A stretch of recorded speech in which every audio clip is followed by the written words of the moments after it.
Hello, everyone. Welcome to the Power Man podcast. My name is Rory Paquette. You already know that. I am, as always, your very grateful host. Folks, you have showed up in such numbers since our change. I cannot stop thanking you. Ever since we made the move to 5 days a week, you guys have just come out in droves. Our downloads, I was afraid we're going to go down a little because I thought you guys would get tired of all this. But we've been bringing you so many powerful men and so much awesome content. You have done your part. So thank you. Thank you so much for coming on out, supporting us, and all the messages and DMs and everything else. It's been absolutely wonderful.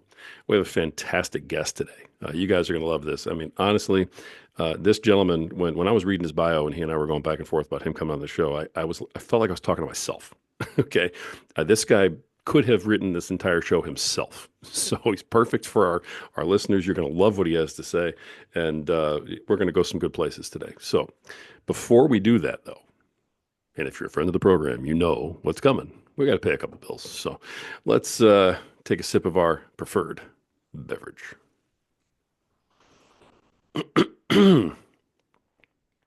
Better every time. And you know what it is. That's right. It's Freedom Hill Coffee at Freedom Hill Coffee on Instagram. Go check them out. They brew a mean bean. They do all the right things for all the right reasons. Deep, dark, rich, bold, and beautiful. Just like my wife. Like I said, they do all the right things for all the right reasons. They support veterans. And that's why we support them. That's why we work with them on the show, because you all know how important veterans are to us here at Power Man. Now, let me get one more sip of that before you're rolling, because I want to do justice to my guest here. Oh, man, good stuff. Go check them out at Freedom Hill Coffee. Tell them Power Man sent you. You know what to do.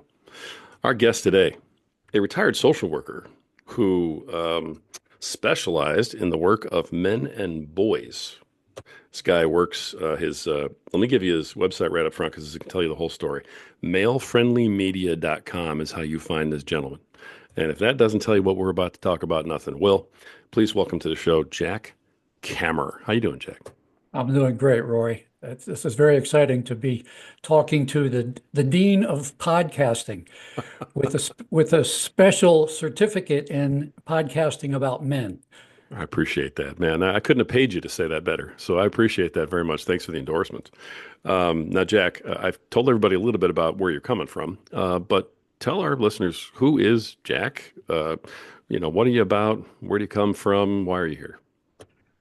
Well, Jack Kammer is a man who is concerned about what has gone on in his life and is concerned about what he sees going on in the lives of lots of other men and is very concerned about what he sees going on in the lives of boys who will be men soon. It's not looking good. It seems to me that the women's movement did some really good things, especially back in the early days. But if the women's movement had been a project to build a hydroelectric dam or to extend a runway at an airport, for instance, it wouldn't have been allowed to happen because it never filed an environmental impact statement. It never looked at what would happen to the rest of our social ecosystem. Uh, It was only concerned about what women wanted, did not recognize that what women were suggesting, what women were advocating for, would have some knock-on effects for men and for boys, which is not to say that what women wanted shouldn't have been allowed to happen, but it should have been brought about more thoughtfully, more carefully. You know, the hydroelectric dam that I mentioned was stopped because of a little fish called the snail darter. You remember that controversy? a little bit, yeah. Yeah. So they stopped a big hydroelectric dam project because they were worried about what it would do to the snail darter. Well, it would have been nice if maybe men and boys had gotten the same amount of consideration, not for men and boys' physical environment, but for their social environment, their psychosocial environment. nothing was considered. You know, we live in an era where the ethos is we try to include everybody in our decisions. The more points of view we bring to our problems, the more we discuss it from different points of view, the more likely we are to come up with the optimal solution, the one that works the best for everybody without being terrible for anybody. Well, the women's movement never invited men to the table. Never, never. In fact, they sort of told us to get the hell out of here because in 1969, about 6 years after Betty Friedan published her groundbreaking book, The Feminine Mystique, which pretty much is credited with launching the current stage of the women's movement, in that book, she was pretty sympathetic to men. When I read it 10 years ago, I was expecting it to be a mean book toward men Hmm. because the last 40 years of gender relations have been pretty mean. She was not mean at all. In fact, in her book, she mentioned approvingly an article from Red Book magazine in 1962, whose title was Why Young Husbands Feel Trapped. Wow. Yeah, she was not anti-male. She was not rabble rousing to make men look bad and to treat us roughly or inconsiderately. But in 1969, 6 years after she wrote that book, a group of women in New York called the Red Stockings issued their Red Stockings Manifesto. The Red Stockings Manifesto basically said, women are oppressed. Our oppression is total. We identify men as the agents of our oppression. Well, that is hardly an invitation to Right. your stakeholders to come and sit at the table so that you can be listened to respectfully and with real interest in what you need, what your needs are, what your perspective is. We were basically made the enemy. And you don't have to negotiate with your enemy. So if you can get it into the culture, into the media, into government, into academia, that men oppress women and women are oppressed, well, you've pretty much got free reign to do whatever the hell you want to correct that horrible problem that you have with these horrible men. Right. And that's what's happened. That's what's happened. I think that the Red Stockings manifesto was motivated by the fact that even though men were not invited to talk about what they needed, men were beginning to talk about what they needed and what they wanted. Uh, I'm old enough to remember that there were men in the early days of the women's movement who were excited about it and said, yeah, this is going to be good for men because you know what? I'm really sick of my job. I'm really sick of the economic pressures of my job. And I would really like to know my kids better. And so there was some discussion among men about, well, okay, women want to have a piece of our action. They want to be in careers and business and government. We're going to, since it's all about equality, we're going to get a piece of their action and we're going to have less pressure on making money. We're going to know our kids better. We're going to pay more attention to our friendships and our relationships. This is going to be good for us. I think, though, that the Red Stockings realized, heard, found, learned from women that they weren't so interested in that part of equality. And so how do we shut men down so that we don't have to listen to what they want? We tag them as oppressors. And Right. that's what's been happening since the 70s, the late 60s and the 70s. And it's been a very rough road for men to listen to how horrible we are when we know we're not. Right. And it's been really rough for us to listen to women whom we love and whom we want to love us tell us how how subhuman we are in so many ways. And then you add to that all of the changes in the economy, Mhm. which had a very strong and direct impact on the primary identity that men had and today still have for themselves as being the economic providers. Things got really rough and ugly for men from multiple directions. Right. And we we're not doing much about it. We're not doing much about it. I think we're just sort of shell shocked.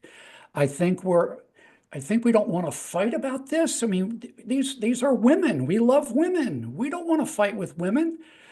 For one reason, because we love them, we don't want to fight with them. But the other reason is because we know how good they fight, how hard they fight, Sure. and how good they are with words, and how they can, with just a couple of sentences, make us look and feel really stupid. We don't want to go Right. there. But it's getting to the point where we have to do it. We have to figure out a way. We have to muster our courage. We have to check in with our integrity. And we need to speak not to the nasties because they just want to waste our time and our energy.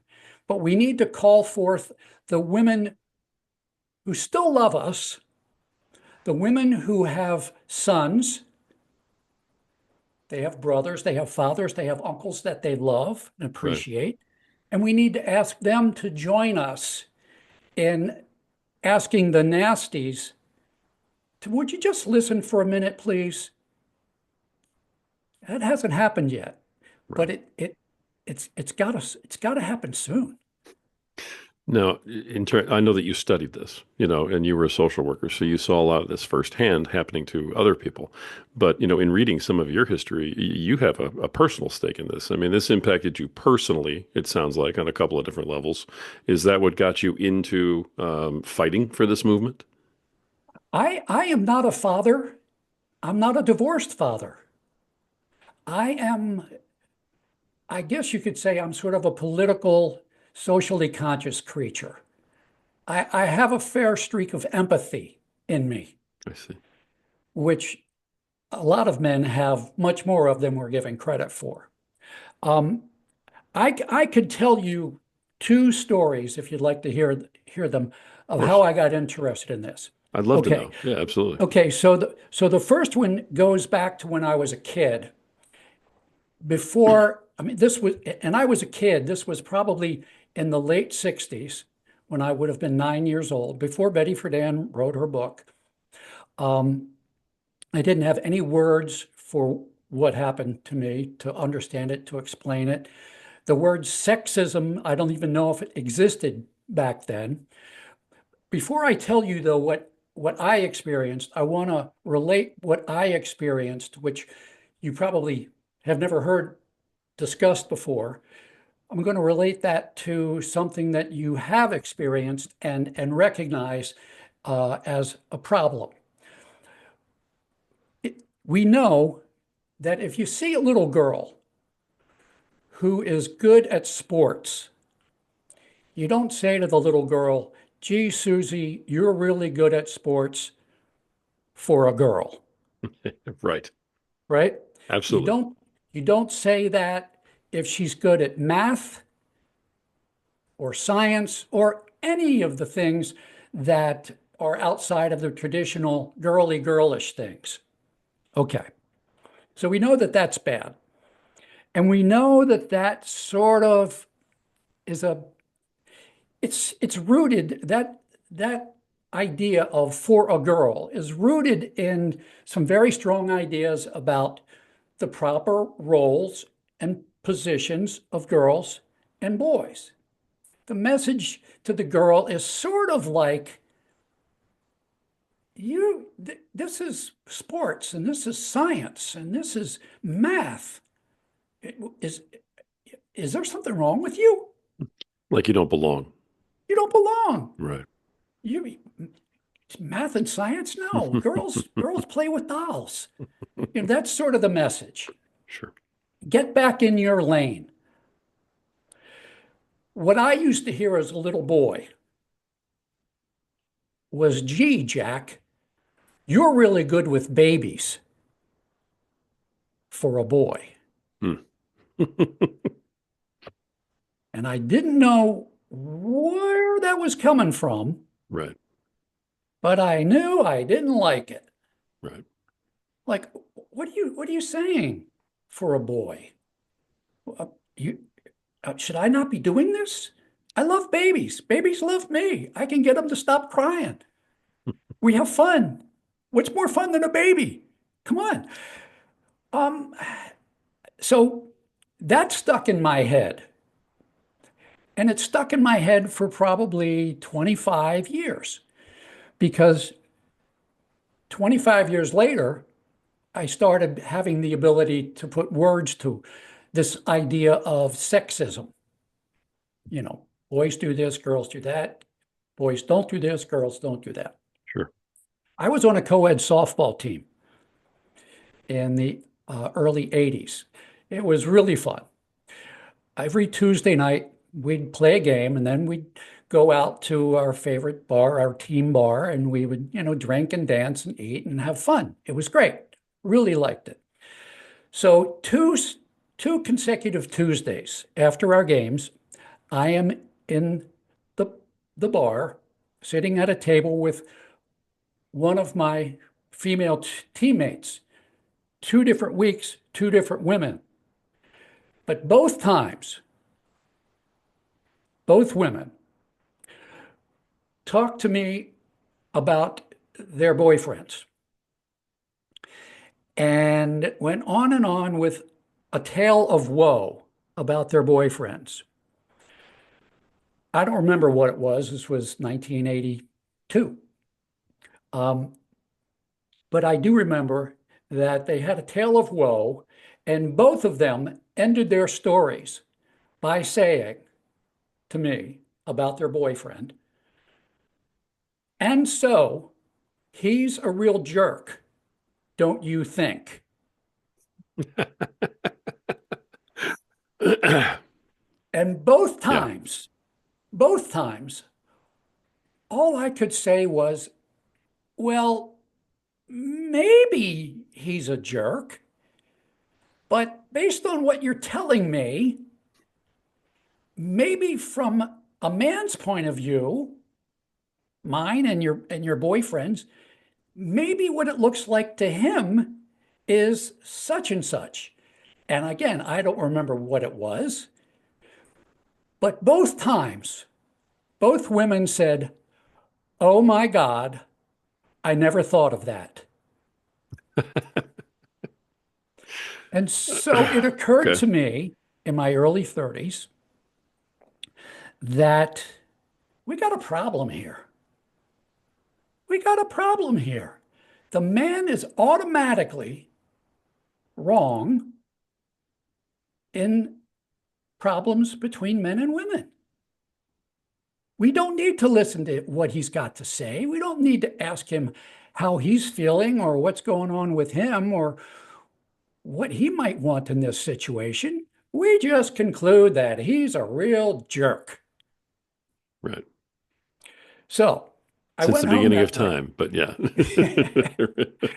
So I went home that night.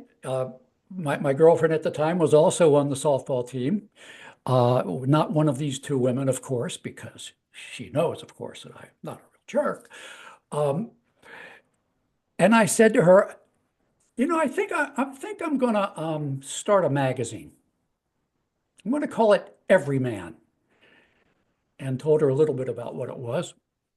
And she said, well, you know, printing is pretty expensive. And postage is pretty expensive. Why don't you start a radio show? And I said, aha, yes, electrons are very cheap. So I went to a station north of Baltimore at a university, Towson University, north of Baltimore, and said, I want to do a show about what's really going on with men and to give some attention to how things look to men, because men really aren't talking much about this stuff, and we really need to. And women aren't really listening to this stuff that men have on our minds, and they need to.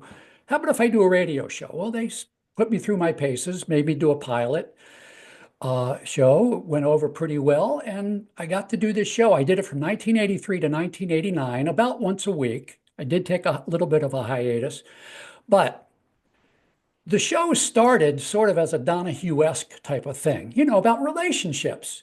Right. And, who's a jerk and who's not a jerk and who's mean and who's insensitive and all that stuff. But doing a radio show once a week with people who are interested in what's going on with men really brought to light serious social problems that are occurring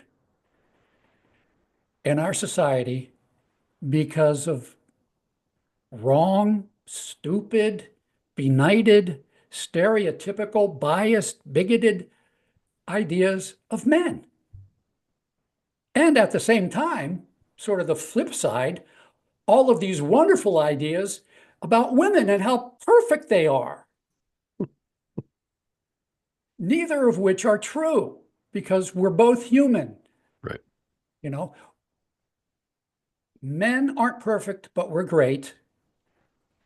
Women are great, but they're not perfect. And unfortunately, in 2025, you can get into a fight by saying that. Yeah, you can. You can get You thrown off can. the softball team for saying that. You're, You yeah, can you can be called a woman hater. You can be called a misogynist because you dare to say, well, women aren't perfect. Oh yeah, well, what did we ever do that's wrong? And then if you say, something that women do that might be wrong, well, that's because we're oppressed. right. And it goes downhill from there, which is why I don't recommend that we need to talk to the nasties, because the nasties are never going to open their hearts and their minds to us. They No, are so deeply invested in the idea that men are oppressors and we need to smash the patriarchy that it's it they're they're beyond hope, at least in my lifetime.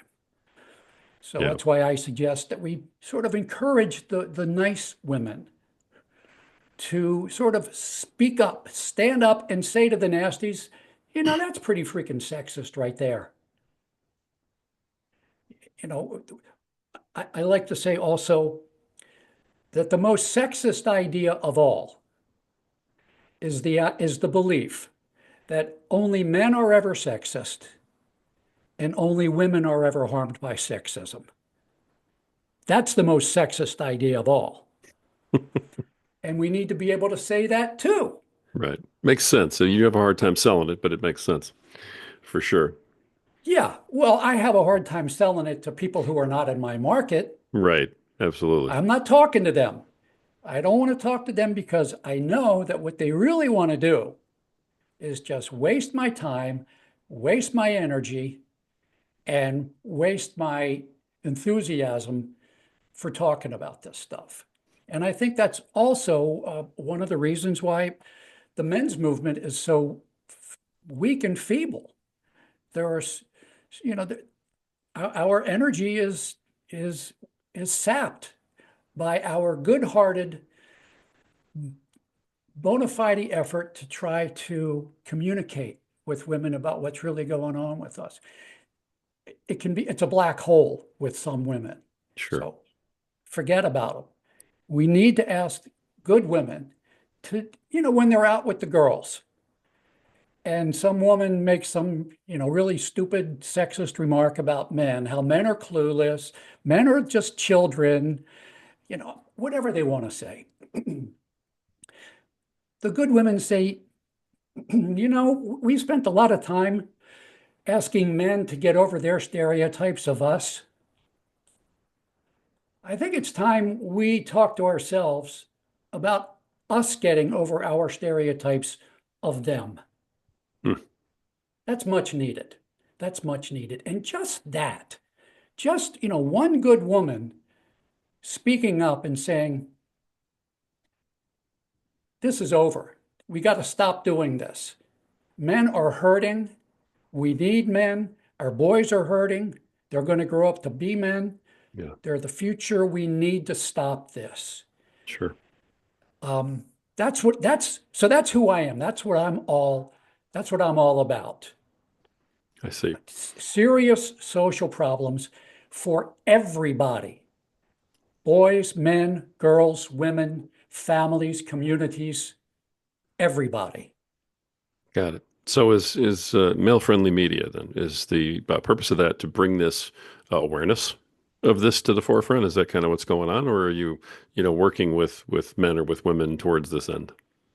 I am not nice enough to work with individuals. I mean, admitting you have the problem is the first step towards solving it, I guess. So, all right, there you go.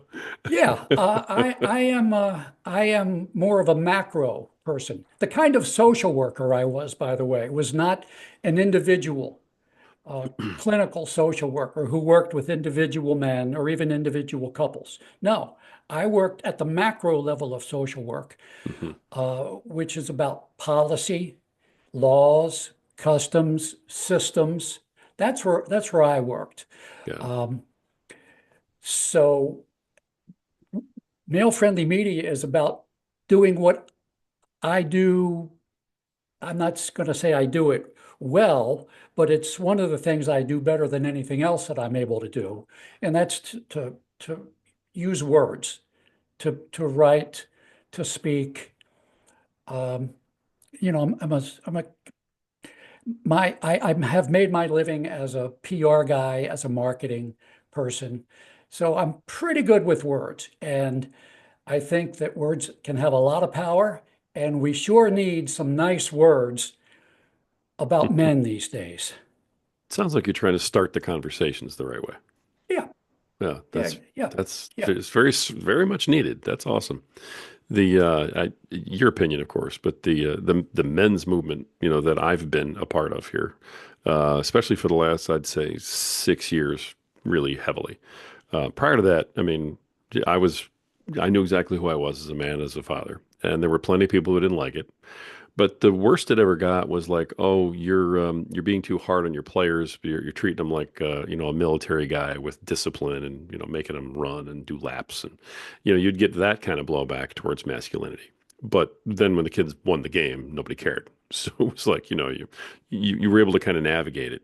The last 4 to 6 years, it really hit fever pitch levels where you were being hunted on social media, especially if you had any of those ideas, like what you've been talking about. And there was an active movement to shut you down and punish you if you tried to speak out about anything that had to do with being a man or father's rights or anything like that. Um, how have you seen that in your experience and with what you've been watching? How have you seen that change at all, if at all, in the last 6 years? Are you talking about the movement that occurred and I think is still occurring in youth sports? We can go there. About, well, Yeah. yeah, maybe you know about this, maybe you don't. I don't know a lot about it, but I know there was a movement in youth sports, Hmm. especially youth sports for boys teams, Hmm. to use these gatherings of boys for, oh, you might call it indoctrination Okay, go ahead. Yeah, and in what way was that going on? Go of a ahead. certain type about how we need to teach boys not to be quote unquote macho, and we need to teach boys to respect girls. Okay, And if you are with a teammate who's acting macho and disrespecting your girl, you need to step up and say, don't do that. It's your responsibility. I'm all for for girls, boys respecting girls. I'm all for that. We need to teach boys to respect girls. Have you ever heard of anybody say, you know what else? We need to teach girls to respect boys. No, of course not. Never heard that. Right. You never heard that. And so what do our boys think? What do our boys think? Our boys are thinking, where are the grown men? We see what the grown women are doing for girls. Where are the grown men backing us up, helping us out, speaking up for us? They're the adults. They should be able to do this. They should be doing this. Right. Where are we? Well, we talked about it earlier. I think men are we're just shell shocked. We don't want to go there. We're afraid. We're heartbroken. And we're AWOL. We're MIA. And it's really sad. Um, when you were talking about uh, being hunted, Hmm. were you talking about being hunted because you had a view of being a coach that was rigorous, shall we say? What were you being hunted for? What Sure. was the big game? Yeah, it started, back then, but where it really began hard, I think, for a lot of men that are, in my age group in the 35 to 50 area, and I'm over 50, but I'm still in that range, and those are the guys that I talk to in the show a lot. But guys that were my age in there, the Gen Xer guys, we started off where the only place we would see this blowback was in sports when we were doing that because we would go home and we would lead our families, and we had good relationships and mutual respect between husband and wife and with kids. Um, but the movement happened where in divorces the father was demonized and basically broken down to nothing through the family court system. Then on social media, you have this huge movement where if anybody who's talking about, being tough or masculine or competition of any kind where not everyone gets a trophy, all of those types of things, you're automatically canceled and you're awful. And there is no discussion anymore. You're just automatically a name. You're a sexist. You're a misogynist. You're a, whatever other word they want to insert. So that's kind of where I think a lot of us in this age group kind of found it really hitting us hard. And all of a sudden, we had to alter our behavior. We had to be careful. We were walking around like cats in a room full of rocking chairs. And when that's how you spend your whole day, very, very difficult to lead with any sort of confidence or purpose. Yeah, yeah. So the real thing you were criticized for, although they didn't put it in this way, they didn't use this word because that would have been too obviously over the top. But oh, Rory, you're so male, I've actually right? heard that sentence. Yeah, yeah, Right. you're so Yeah. male. Right. What could be worse than that? Right. Um, Now I would say that the only thing I would like to know about your style of coaching with your team is that discipline was fine, rigor is fine, making them run laps is fine, making them acknowledge mistakes, making them learn from the coach, be coachable. I would hope and bet that you never shamed a Never. young player. Never. Not at all. Matter of fact, I was one of the funnier guys. It was There you go. sarcasm and always encouraging. And you don't tell them how to do something that they did something wrong without saying that they also did something good and telling them how to correct the thing that's wrong. So no, it was never anything like that. Of course not. Yeah, yeah.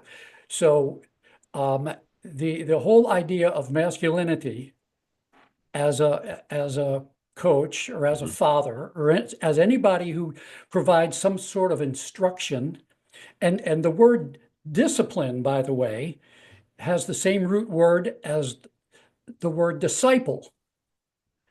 The idea of discipline is to teach. That's essentially what it's about. Mhm.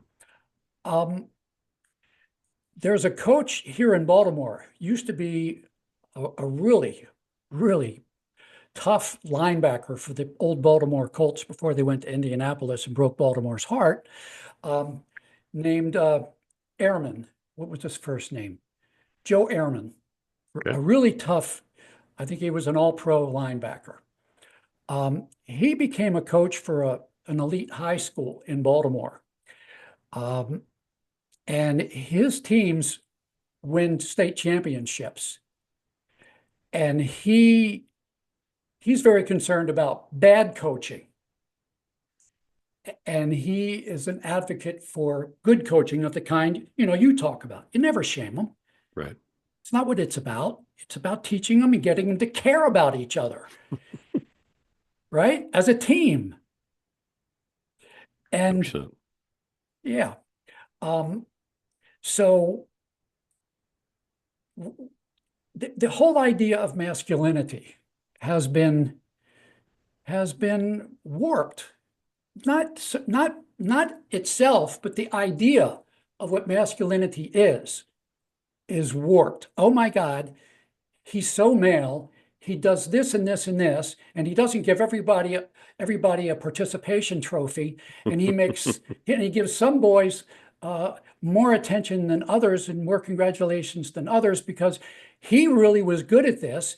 I didn't Not that the coach would ever go to the kid and say, well, why aren't you a better player? No, we would never do that. But the whole idea of masculine values, male values, is just wrong. It's Right. not, it's not female enough. Oh, Rory, you're just not female enough. You know? Right. And so that raises the question, what are male values? And it's sort of like that's sort of like asking what is art.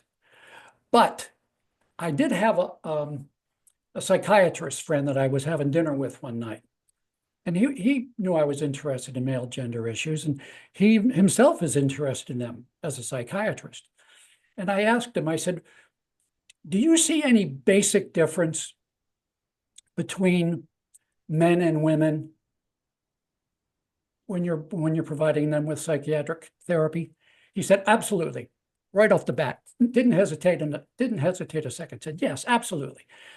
I said, well, what's the difference? He said, women focus on what people need. Men focus on what people deserve. Whoa. Yeah, which is huge. It's huge. If you think about what makes, yeah, I'm not into talking about what makes a man a real man. I'll tell you my definition of a real man right now, just to get it out of the way. I don't like the idea that there's a narrow way to be a real man. I think there's a bazillion ways to be a real man, to be a good man, a bazillion ways, even though there aren't even a bazillion people. Um,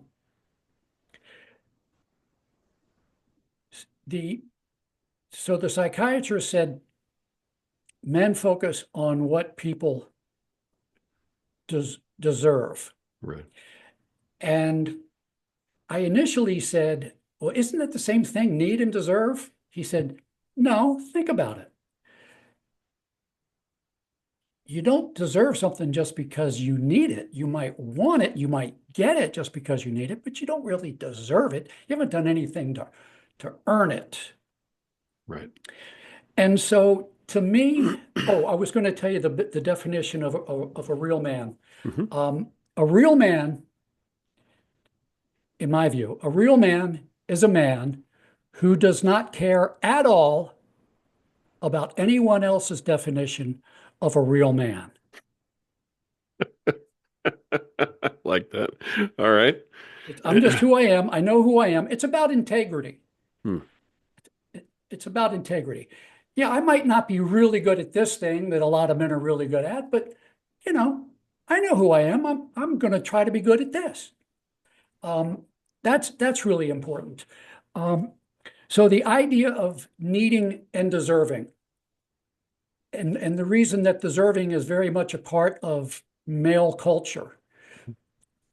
One definition, my previous definition notwithstanding, might be that a real man is a man who enjoys giving, producing, generating, creating, earning, more than he spends or consumes or takes.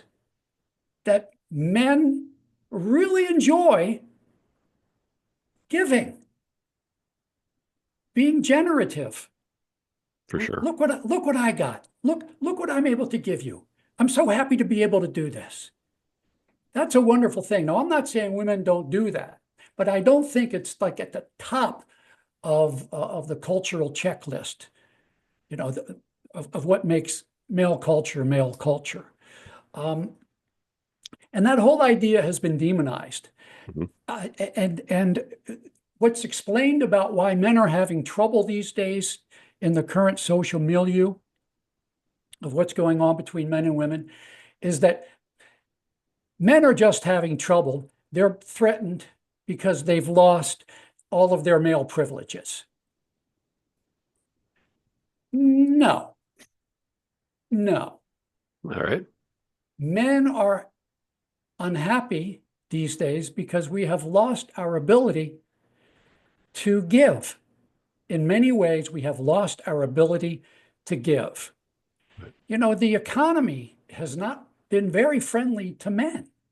Globalization, outsourcing of our jobs has not been very good to men because it used to be, you know, if you were a kid who muscled through high school and got your high school diploma, you could get a good job Hmm. and you could be respected and you could be a family man and you could take your kids on a, you know, a nice vacation, maybe somewhere. Maybe you'd only go camping, but everybody would have fun.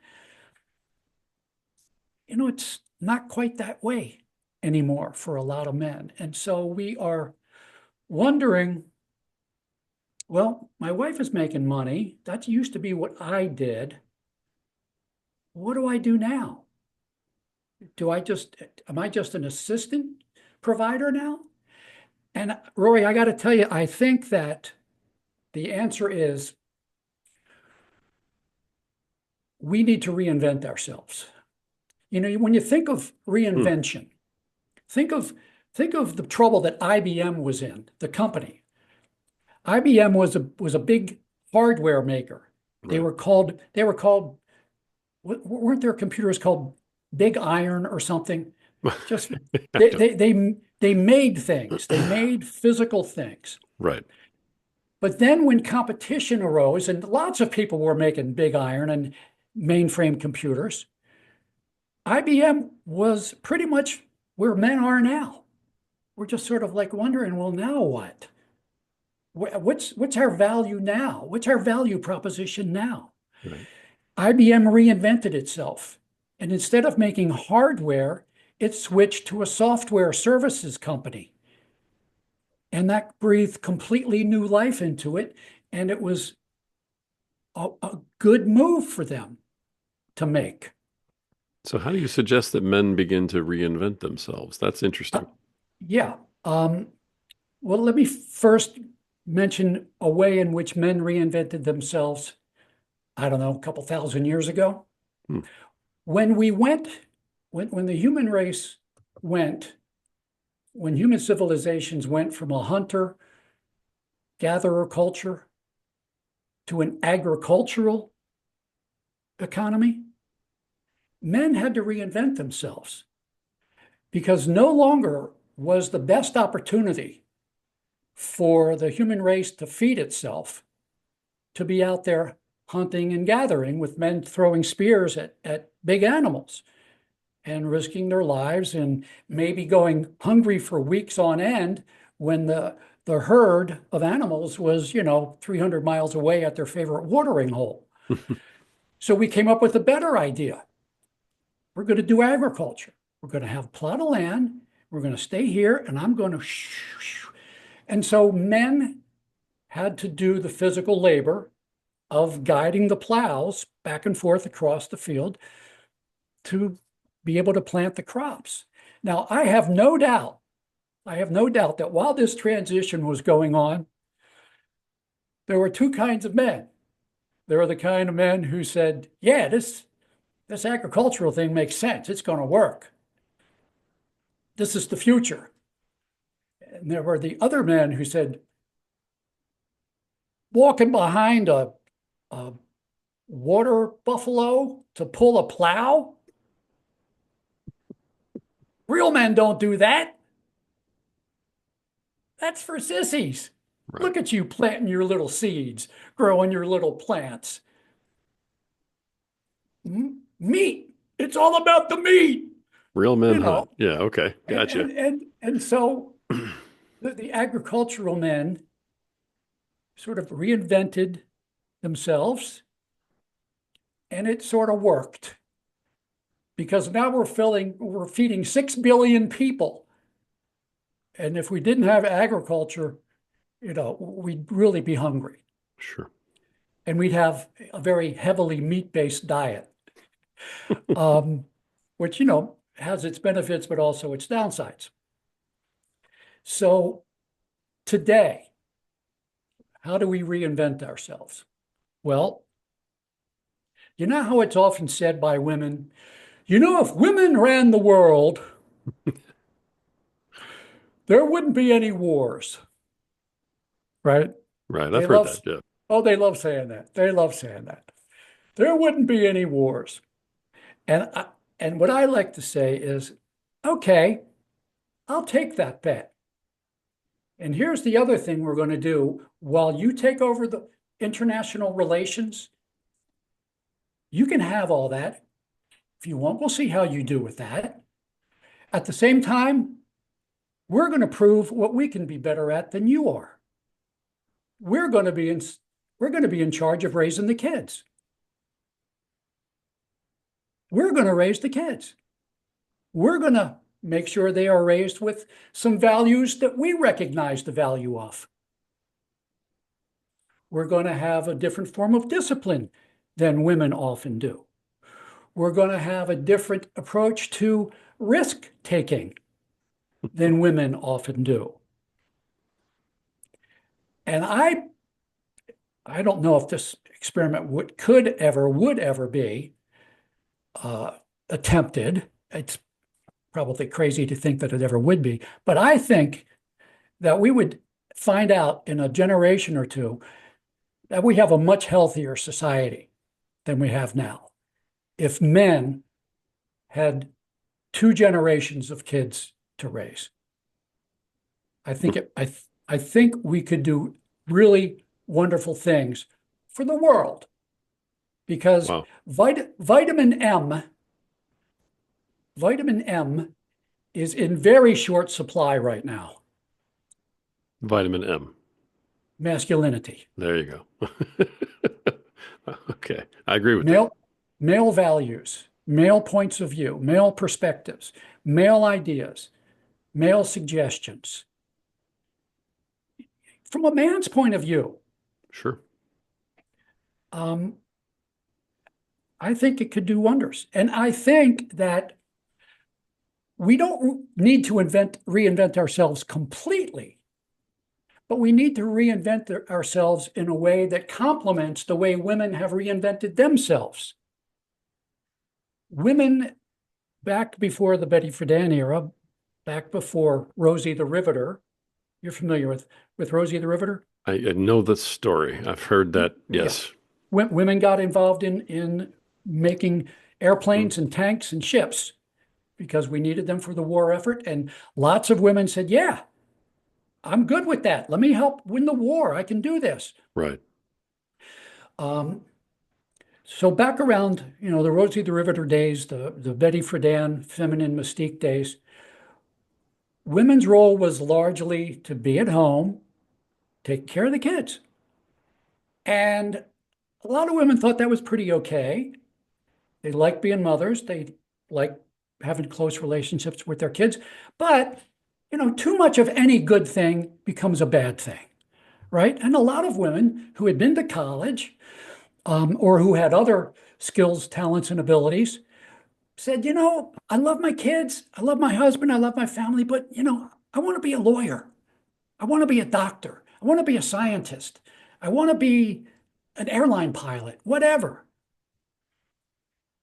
The women's movement occurred and made it such that that could all be true and possible. Sort of a reinvention of what it is to be a good, constructive, positive woman. Back in the 1800s, late 1800s, I've read a woman who wanted to be a lawyer, in the 1880s, 1890s, she was looked at really askance. Like, you want to be a lawyer? Wait a second. You're a woman. Sure. Are you rejecting your natural God-given instincts and abilities? You want to fight all day? You want to argue all day? You don't want to love and nurture and bounce babies on your knee and give them participation trophies? You want to argue? Wow. Maybe there's something wrong with you. And I'm sure the psychiatrist had a field day with that. Sure. Um, so women are right now are struggling with a work-life balance issue, right? Now, you might not be old enough to remember this, but maybe you do. I certainly do.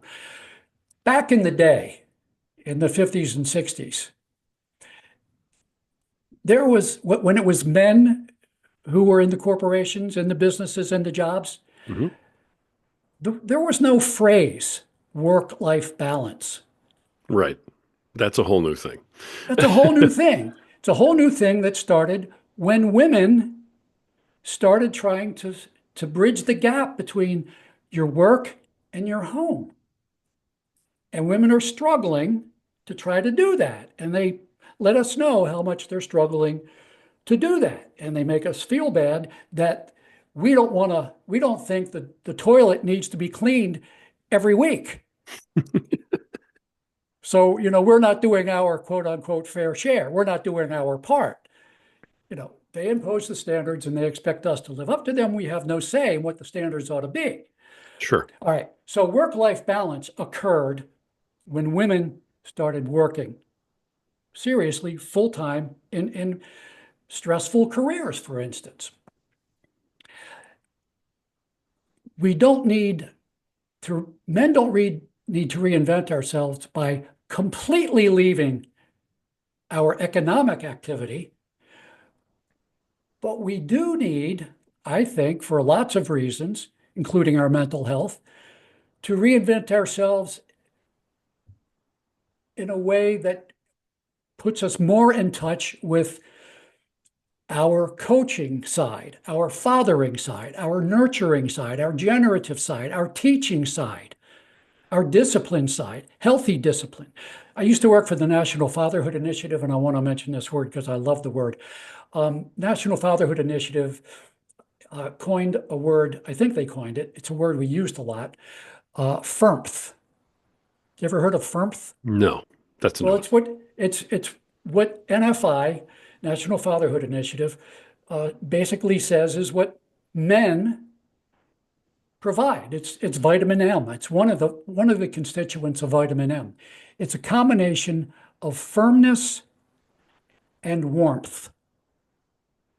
Firmness and warmth. And I will bet you that you as a coach showed a lot of firmth to your young players, For sure. right? I appreciate that. Yeah, Yep, yeah, absolutely. yeah, yeah.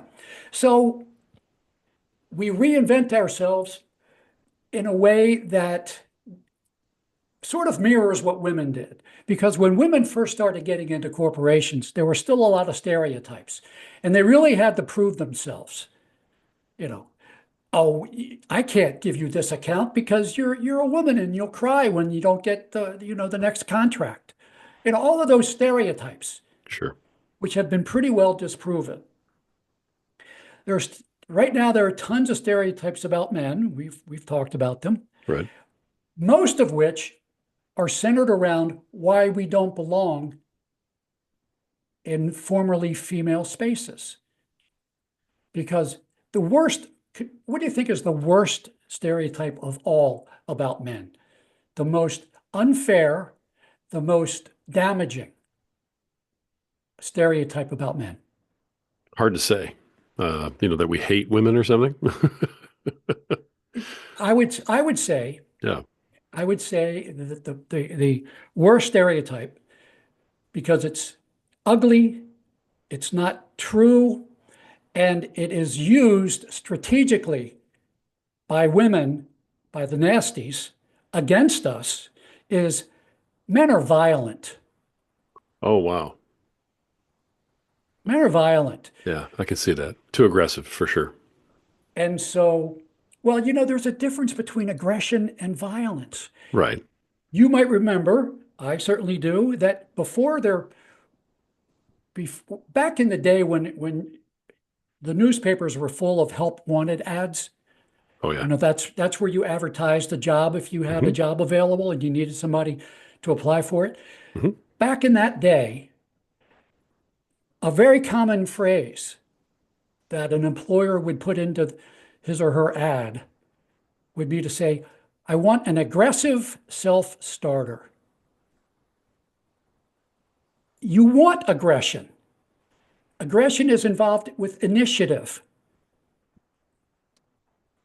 Nobody is going to drive me there. I have to go there. I have to make something happen that wouldn't happen without my initiative, without my aggressiveness to sort of push through all of the barriers that are between me and where I want to go. Sure. So I think it's pretty clear that testosterone, the great all-purpose boogeyman of the women's movement, oh, they got testosterone poisoning. I think it's pretty clear that testosterone is involved in aggression. But aggression in the proper context is a good thing. It's only when a man's desire to be aggressive is blocked or stunted or turned away that we have a possibility, a potential for violence. It's not the same thing as aggression. Aggression frustrated can lead to violence, but aggression is not violence. Aggression can be a really smooth talking salesman. I understand. I see what you're trying to Yeah, say for yeah. sure. Okay, so men are violent. What does that mean? That means, Your Honor, that he is not worthy of having shared parenting. Ah, okay. And you can Right. spin it out. You can spin it out from there. Spin it out from there. It's very well known among divorce lawyers how frequent false allegations of domestic violence are. Right. It's also very common, probably somewhat less common, to allege falsely sexual abuse against a child by the father. Right. Um, the new twist, those are two parts of a very big backlash against men having equality Hmm. in the women's sphere, Right. even though women have gotten pretty much full equality in the men's sphere. It's a backlash, men saying, I want to be more involved with my kids. I don't want to be responsible for the money. I want to have more of this good stuff that you guys have always had. A backlash, men are violent. A backlash, you can't trust men sexually. They're sex crazed and he's going to molest the kids. The third thing that is a relatively new development started in the 80s. It appears from the literature. Parental alienation. Have you heard about Huge. that? Huge. Yeah, Huge. Absolutely huge. right. Yeah. And what is it all based on? It's based on some spin-off of men's violence. Sure. Men aren't gentle, they aren't kind, they aren't patient, they aren't loving, they aren't nice, they aren't sweet, they aren't unselfish. They're violent. And they have this absolute demand for power and control Right. Right. because it has to be their way. That's Right. how men are. That's how men are. They're oppressors. So there's this backlash, pushing men away from what we need. for our mental health, for our kids' mental health, for our wife's mental health, for our community's mental health. We need vitamin M over here. Sure. And there's a backlash against it. We need to reinvent ourselves in such a way that we say, okay, you guys aren't going to like this any more than we liked it when you said you wanted to be bricklayers and you wanted to be lawyers and you wanted to be doctors and you wanted to be airline pilots. We weren't crazy about that. We weren't crazy about the idea that you guys were going to be bringing home paychecks, rivaling and sometimes exceeding ours. We weren't crazy about that. But you made your point. We get it. You're not going to like this, but you're going to need to accept that this is what we need. This is actually what we deserve.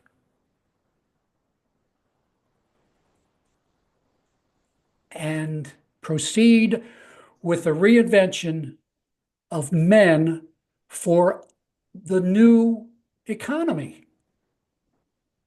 Wow. I mean, I get exactly what you're talking about. In terms of the history of it and where we are, and especially the part about the family courts, a parental alienation and everything else, the way it's all come around. As we kind of pull this in, and wrap this up just for the sake of time, men who are sitting out there right now listening to what you have to say, a lot of them are nodding their heads, going, "Yeah, that's the state of things. You're right." So, I mean, I guess you could probably talk for hours on, so what do we do? But, and again, for the sake of time, give everybody kind of one thing that they can focus on and say, hey, this is something you can do to make life easier, make life better, fight back, whatever your standpoint is on this. But give them one good piece of advice as a takeaway from everything they've Well, talked about today. that's a really good way to wrap things up. So I mentioned what women can do, Hmm. what the nice women can do when they're with a group of nasties. Just say, come on, girls. I don't mean to be unsisterly, but this is too much. You know, we can't fight sexism by being sexist. Similarly, when a man is out with a group of friends, whether it's all men or all women, and it could very much happen among just men, because there are so many men who have drunk the Kool-Aid about feminism Mm.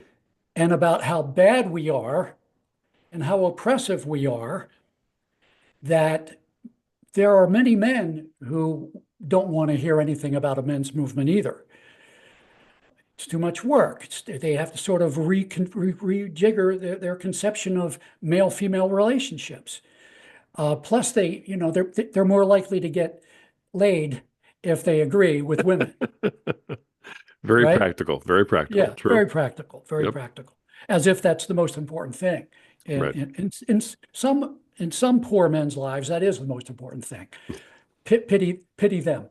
Um, just being a man who can muster the integrity, the courage, the strength, the resolve to say in a group, hey, I don't know if I can explain this right now. Maybe I can later. Maybe one-on-one, we could talk about this if you want. But I just gotta tell you that what you just said, or what somebody over here just said, or that person in our group just said, that really strikes me as really wrong and mean and ugly. And we really need to notice that things are not so easy on men right now, and maybe a little bit of empathy and a little bit of humility toward men could really be a helpful thing. So I just want to say that. I don't want to get into a big argument now. We can have an argument later if you want, just the two of us, because an argument between the two of us is less about who's going to win, Sure. because we don't want to have people in the stands cheering, yeah, yeah, yeah, he's right, no, he's right, yeah. No, we can talk about it later if you want. But just that, just to sort of put a little, draw a little line, across the road to say, we really should not go past this. And actually, happiness is, you know, one block down, 2 blocks to the right. That's And great. then we circle around over here and we bypass this swamp that you want to lead us into. We're going to go a different way to the future. Right. Something like that.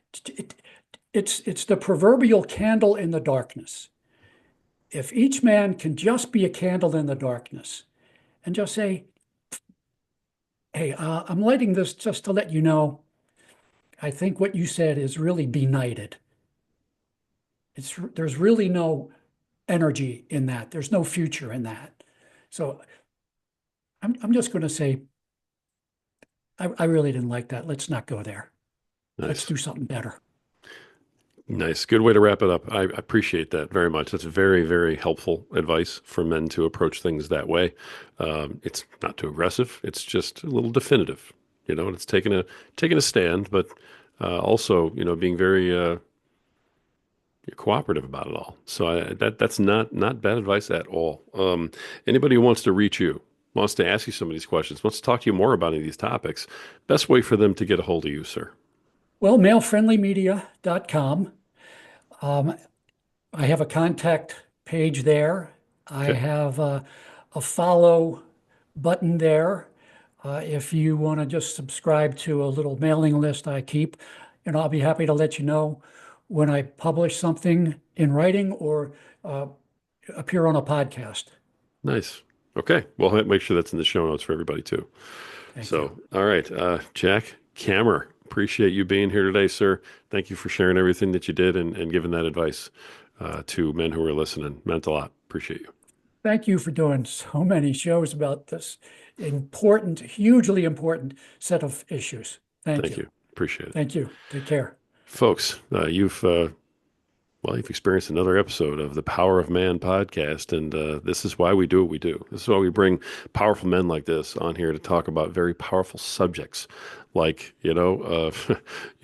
parental alienation and things like that. It's these are big things going on in our world, and we have two choices. We can put our head in the sand and we can act like it's not happening and figure it's happening to everybody else, or we can stand up and take notice and say, all right, what can I do to change some of these things? If you listen to this program, I'm pretty sure I know how you're going to react. And I hope that some of this advice today helped you out. You are worth it. You have value. That's why we talk to you every day and bring you this insight. You just have to believe it. Until next time.